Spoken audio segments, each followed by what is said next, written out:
kay Doka po.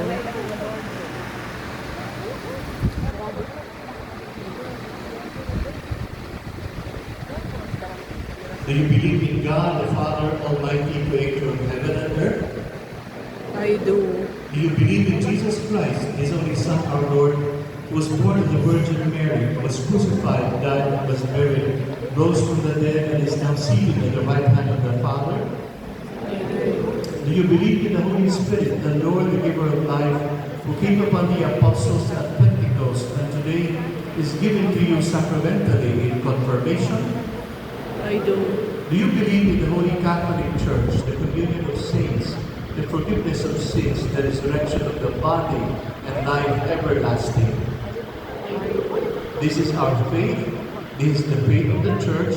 We are proud to profess it in Christ Jesus our Lord.